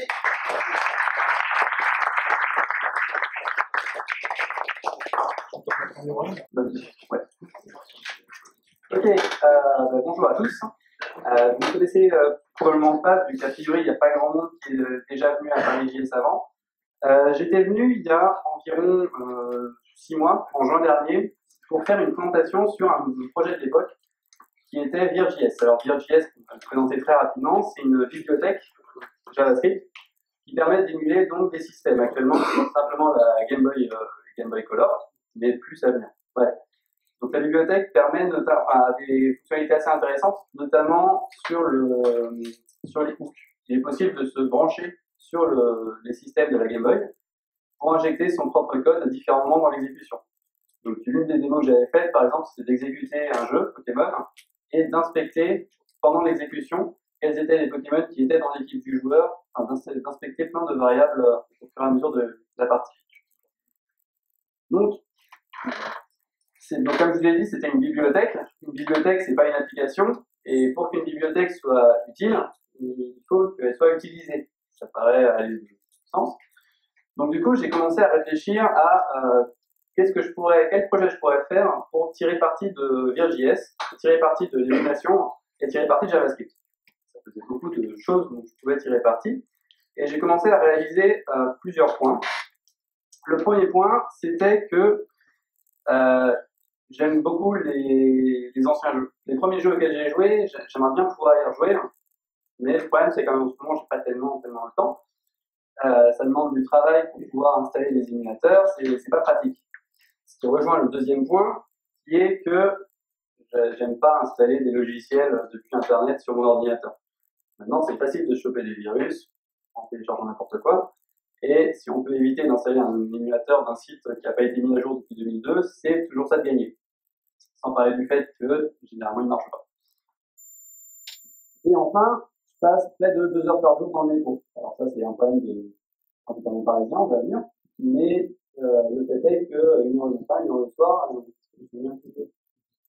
Ça doit arriver à certains d'entre vous aussi. Donc, il y avait 3 problèmes. Moi, j'aimerais bien pouvoir jouer à mes anciens jeux. J'ai pas envie d'installer, de me casser la tête à installer des logiciels. Et j'aimerais bien pouvoir les jeux faire un petit peu n'importe où. La solution, c'est Startmine. Je vais faire une petite transition sympathique. Startmine, c'est donc une application faite avec Ionic. Vous allez pouvoir le voir en démonstration. C'est une application faite avec Ionic qui permet de mettre en ligne ces jeux et de pouvoir y accéder depuis n'importe où. Ça a une particularité intéressante, c'est qu'il n'y a pas d'installation à faire. C'est un site internet. Cyril vous a dit tout à l'heure qu'avec Ionic, les applications hybrides, c'était bien, mais qu'il fallait toujours passer par l'approbation d'Apple. C'est pas totalement le cas. En fait, une application hybride, c'est de l'HTML, du JavaScript et du CSS. Basiquement, il n'y a rien qui nous empêche d'en faire un site internet plutôt qu'une application. On n'a juste pas à le packager sous forme native, et ça marche très bien. Et c'est le procédé qu'utilise donc Startmine. Startmine, c'est un site internet qui utilise Ionic, qui s'adapte donc aux mobiles utilisés, qui fonctionne dans Chrome. Vous avez bien besoin d'avoir de plus que Chrome ou Safari pour que ça fonctionne. Et donc, qui possède plusieurs fonctionnalités. Donc déjà, vous pouvez commencer à sauvegarder les jeux en ligne. Vous prenez un jeu sur votre téléphone, vous le mettez sur l'application, et à partir de là, vous pouvez accéder depuis n'importe où sans avoir à le remettre en ligne. Une fois qu'il est dans votre bibliothèque de jeux, il est accessible partout. Vous pouvez sauvegarder votre progression dans les jeux. Une fois que vous avez commencé à jouer, par exemple dans le métro, vous allez commencer à taper votre première équipe de Pokémon, vous allez sauvegarder, partir, et le soir, quand vous recommencerez votre partie, vous serez à l'endroit où vous êtes arrêté. Et enfin, on peut jouer depuis n'importe où. Le point le plus pratique, c'est que l'émulateur offre une interface depuis laquelle vous pouvez jouer. Tout simplement, sans avoir à vous casser la tête quoi que ce soit. On est en train de travailler sur l'interface pour la rendre de plus en plus ergonomique. Et on se rend compte qu'en fait, il y a pas mal de pistes qu'on peut essayer d'envisager pour que le confort soit amélioré. Par exemple, un truc tout simple qu'on a ajouté assez récemment, c'est le fait de pouvoir avoir du feedback physique quand on appuie sur les boutons. Il y a une nouvelle API JavaScript qui permet de déclencher le vibreur. Et c'est plutôt sympa d'avoir un feedback quand on clique sur un bouton. Au niveau du back-end, on est sur du Node, du Sequelize. Alors Sequelize, très rapidement, c'est un ORM qui gère tout ce qui est base de données. Et donc du coup, derrière, on manipule les objets JavaScript plutôt que de faire des requêtes SQL à la main. Il fonctionne en faisant une abstraction du type de base de données. Donc, il fonctionne aussi bien sur du PostgreSQL que du SQLite. On utilise SQLite pour les tests et PostgreSQL pour la production. On utilise System.js. Alors System.js, vous avez probablement entendu parler. Qui c'est qui a entendu parler de System.js? Il y en a quelques-uns. System.js, donc, c'est une bibliothèque qui permet de faire tourner ES6. Vous avez tout entendu parler de ES6, la prochaine itération de JavaScript. Donc, c'est System.js qui permet d'utiliser les nouvelles fonctionnalités de JavaScript en compilant vos fichiers avec Tracer. Tracer, qui est un projet de Google qui vise à transformer les codes sources ES6 en ES5, de façon à ce qu'ils puissent être utilisés dans des interpréteurs standards, Node.js ou le navigateur. Et enfin, on utilise Wheatix. Alors Wheatix, vous avez sûrement entendu parler, c'est un projet à moi qui permet, c'est une sorte de framework ES6 pour développer des serveurs. C'est encore en développement, mais il avance plutôt pas mal. Du coup, on peut l'utiliser pour un véritable projet, ce qui permet d'avoir plus de feedback. Et au niveau du front-end, donc on utilise Angular, parce qu'Angular, c'est bien, et Ionic, parce que ça permet de s'abstraire de toute la partie expérience utilisateur, vu que Ionic, donc, comme Cyril vous l'a présenté, a tout un tas de composants qui sont facilement réutilisables, donc c'est très pratique à ce niveau-là. Et enfin, Webpack. Alors, Désolé, on n'utilise pas Brunch. Mais Webpack, c'est pareil, un outil qui permet de compiler plein de fichiers en un seul, de faire du watch, dès que les fichiers changent, il les recompile que ce qu'on a besoin. Il y a la possibilité d'ajouter des plugins dessus pour compresser plus ou faire passer de l'ES6. Vu que, au final, non, l'intégralité du code source utilise ES6 et ES7. Principalement la fonctionnalité async, mais pas dans ES6, qui sera dans ES7, qui permet de faire du code asynchrone qui ressemble à du code synchrone. Au final, ça simplifie énormément la clarté du code. C'est beaucoup plus facile de se relire, c'est beaucoup plus facile de détecter où sont les erreurs. Et ce sera génial quand ce sera dans les navigateurs. Mais ce sera pas vraiment ça. Bref, il y a quand même eu des parties qui étaient un petit peu compliquées pour faire le projet. La première, c'est au niveau d'émulation. Faire une compatibilité parfaite pour un émulateur, c'est vraiment pas quelque chose de simple. Faire l'émulateur standard, c'est simple, mais gérer tous les cas particuliers, là, ça commence à devenir compliqué. Il y a beaucoup de jeux qui fonctionnent en reposant sur des comportements indéfinis.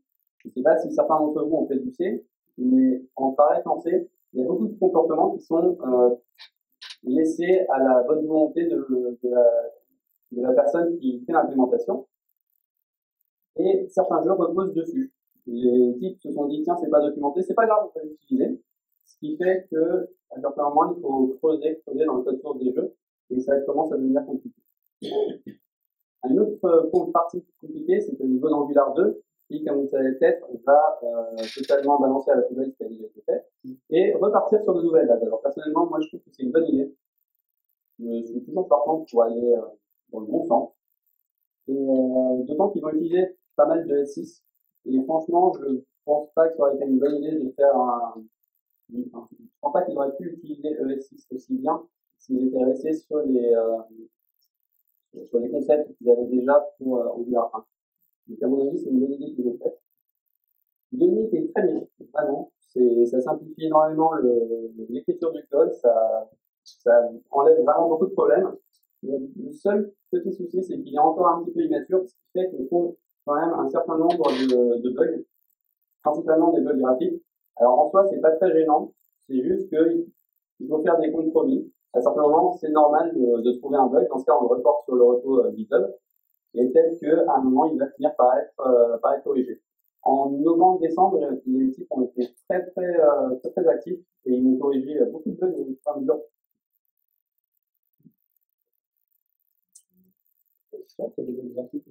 Ouais, avec les Macs. Donc oui, en novembre-décembre, les équipes ont été très réactifs et ils m'ont corrigé énormément de bugs au fur et à mesure que je les submittais. Là, avec les fêtes de nouvelle année, un petit peu moins, mais enfin, c'est un framework, je pense qu'il y a beaucoup à offrir et j'ai vraiment hâte de voir comment est-ce qu'ils vont améliorer le truc.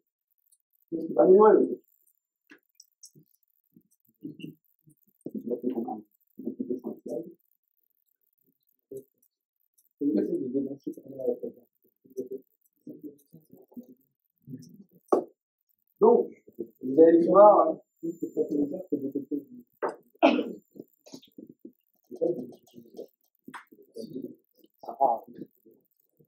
what's next? Qu'est-ce qui arrive? Donc, comme vous avez pu le voir, on a pour l'instant une application qui permet de faire tourner des jeux Game Boy dans un navigateur. Qu'est-ce qui peut arriver? Quelles sont les évolutions qui vont venir? Alors, je vais continuer à rajouter des architectures.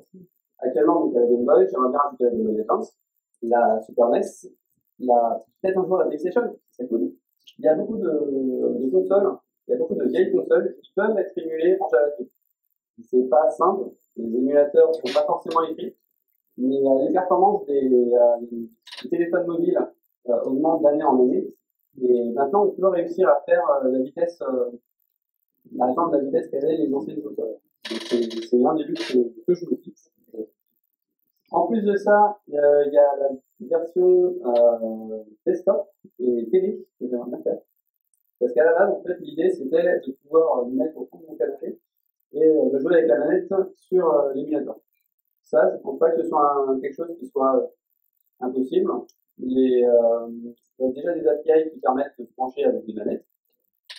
y a beaucoup d'API en fait en ce moment en JavaScript qui sont en train de surgir et il y a vraiment des choses très intéressantes à faire avec. Donc, ces deux versions-là devraient pas tarder à venir.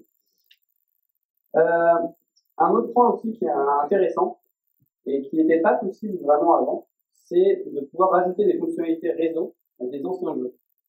Par exemple, avant, quand on voulait pouvoir, je ne sais pas si vous vous rappelez, mais sur les vieilles consoles Game Boy, pour pouvoir échanger d'un jeu à un autre, il fallait avoir le petit câble ligne. Il fallait que les personnes soient côte à côte. Depuis, les consoles se sont améliorées. Maintenant, sur les jeux comme sur la 3DS, vous pouvez échanger avec des personnes qui sont à l'autre bout du monde.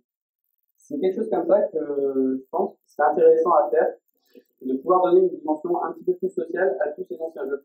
Il y a vraiment un engouement sur les jeux rétro en ce moment, comme vous avez peut-être déjà entendu parler du Twitch Play Pokémon, et ça montre que les gens aiment leurs vieux jeux et qu'ils ont envie de pouvoir partager ça.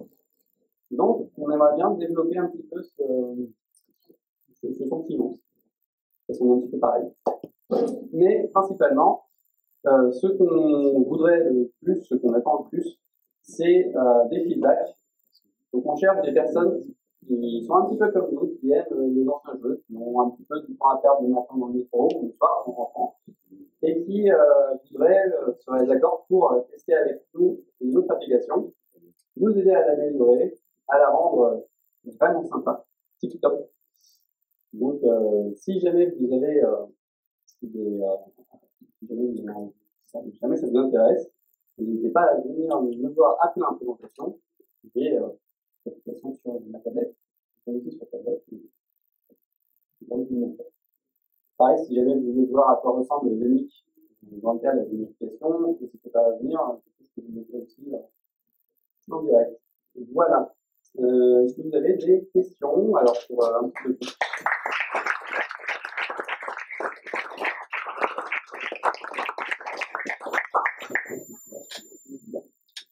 Ouais, j'ai lancé le Start9 sur mobile et il n'y a pas de jeu. Comment on fait? Non, en fait, alors, je pensais que la première question, ce serait sur la légalité. Ah, d'accord. Parce qu'en fait, on est un émulateur légal. C'est-à-dire que faire un émulateur, c'est pas illégal en soi. Ce qui est illégal, c'est de partager des ROM. Donc, du coup, on ne partage pas de ROM. Les utilisateurs doivent les mettre en ligne eux-mêmes. Alors, je vous fais confiance pour les mettre en ligne que les ROM que vous aurez adoptés vous-même dans votre travail.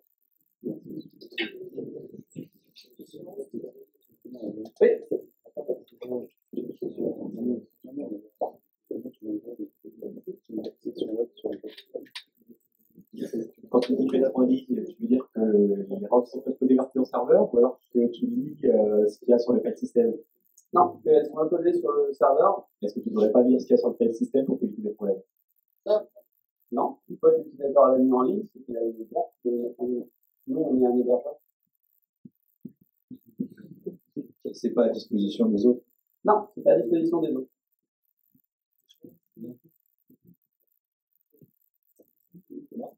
Non, pas de questions? Les pizzas sont arrivées, mais il y a temps, hein. Pas chose.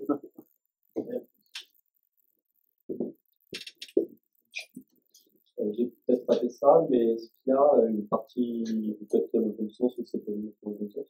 Alors, oui, à part les librairies qui avaient été mentionnées.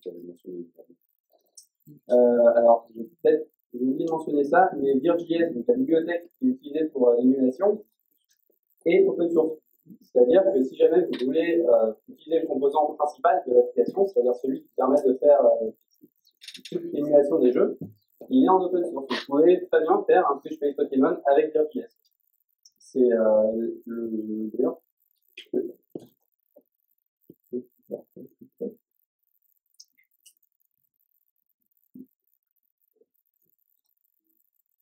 Il y avait un petit site où j'ai fait des petits doigts qui permet donc de se documenter sur comment utiliser Vir.js pour réussir à lancer ses propres jeux.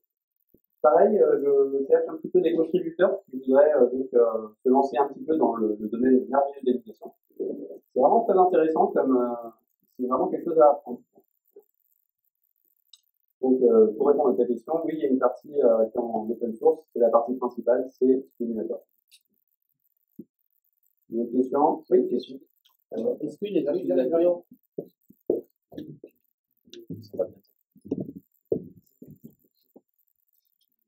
est-ce que les utilisateurs ont la possibilité de partager leur ROM avec leurs amis ou bien... Alors, non, on est en train d'y réfléchir avec le département légal. Non, actuellement, c'est pas possible, pour, justement parce que on a envie de rester le plus du bon côté de la loi possible. C'est un secteur, l'émulation, c'est vraiment un secteur qui est relativement récent. Il n'y a pas de législation dessus. Donc tout ce qu'on fait, basiquement, si jamais, on ne peut pas savoir si c'est vraiment légal ou pas. Donc on fait au mieux, on fait comme on pense être le plus. Et ça, de tous les signaux que j'ai pu voir en cherchant un petit peu, elle ne le serait pas. Si, mais c'est pas encore le cas. C'est plusieurs dizaines d'années. Enfin,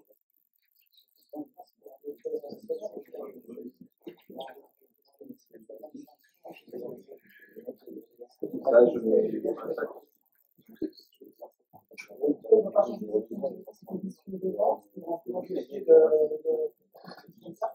Alors ça, c'est le plus beau. Apple ne peut pas changer ses conditions de vente ou nous empêcher de faire quelque chose comme ça parce qu'on ne passe pas par Apple.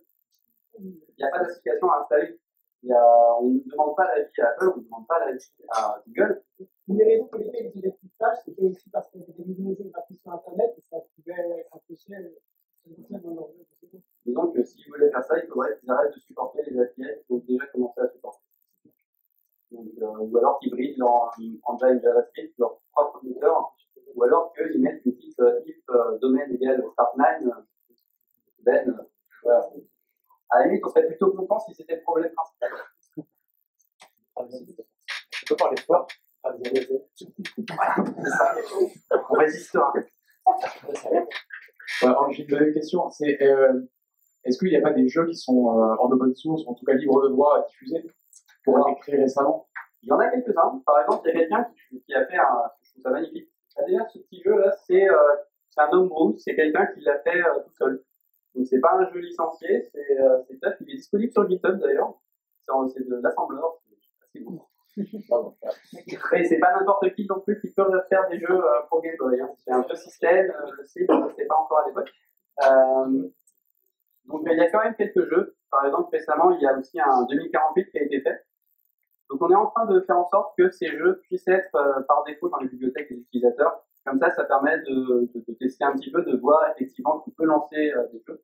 Ça améliore un petit peu l'interactivité. Mais pour tous ceux qui sont, mettons, parmi le top 10 des jeux qui sont utilisés, que les gens aiment, là on peut pas les avoir. Et je pense que les créateurs seraient contents d'avoir un showcase de ce qu'ils ont fait. Oui, tout à fait. Mais on pourrait, ce serait super si par exemple Virgis pouvait à un moment être utilisé en corrélation avec une sorte, avec un truc genre hackathon par exemple, et qu'on montrait donc des showcases. Il y a pas mal de pistes à ce niveau.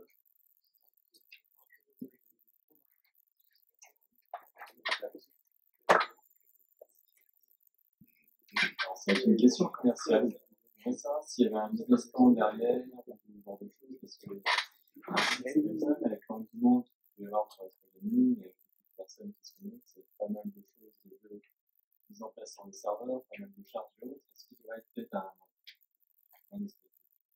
un store où vous avez une idée comment ça va être, si c'est plusieurs développeurs ou autre, ça restera un projet open source gratuit? Alors, actuellement, le projet, c'est moi et un ami à moi qui travaillons dessus. On a réfléchi à d'éventuelles pistes, donc il y a des possibilités pour qu'on essaye de monétiser un petit peu tout ça. C'est pas encore totalement au point, on y réfléchit. Déjà, ce qu'on essaye vraiment d'avoir dans un premier temps, c'est d'avoir une application que les gens aiment. Donc c'est pour ça que tout à l'heure, je vous parlais des feedbacks. C'est que c'est vraiment important pour nous, on a vraiment ça à cœur. Et donc d'abord, on aimerait bien essayer d'avoir peut-être une dizaine de personnes, génial, pour qu'ils puissent tester l'application au quotidien, nous dire ouais, ça va pas, est-ce que tu pourrais faire ça, allez vite, j'en ai besoin. Là, on aurait d'abord besoin de retours comme ça, pour pouvoir commencer à savoir vraiment si les gens sont intéressés par ça, et ensuite on pourrait commencer à changer à un éventuel business plan. Voilà. Je crois qu'il y a des petites actes à attendre.